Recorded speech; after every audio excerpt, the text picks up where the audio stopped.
Ang Ilocos Norte ay isang lalawigan ng Pilipinas na matatagpuan sa rehiyon ng Ilocos sa Luzon.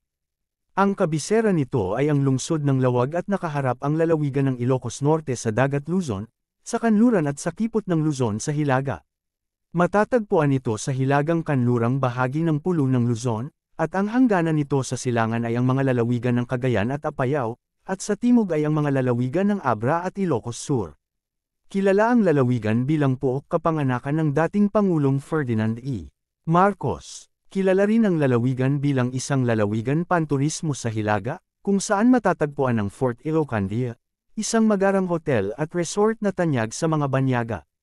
Bagaman karamihan ng mga mamamayan ng Pilipinas ay tagasunod ng Romano Katoliko, ang karamihan sa lalawigan ay naniniwala sa simbahang Aglipay, na itinatag ng taal ng Batak na si Gregorio Aglipay. Matatagpuan ang ilang mga tanyag na simbahang Katoliko sa lalawigan ng Ilocos Norte. Simbahan ng Paway Church Street, Augustine Church na pabilyang sa UNESCO World Heritage Site noong 1993. Street, Williams Cathedral sa Lawag Tanyag dahil sa lumulubog na tore ng kampana. Street, Monica Parish Church sa Sarat itinalang pinakamalaking simbahan sa rehiyon ng Ilocos.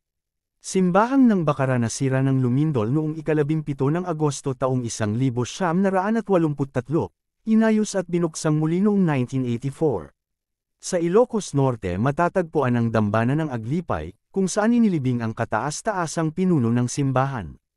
Nahahati ang lalawigan ng Ilocos Norte sa 558 mga barangay, 21 bayan, at 2 lungsod. Kung gusto mo ng ganitong video, i-follow mo lang ang History Moto.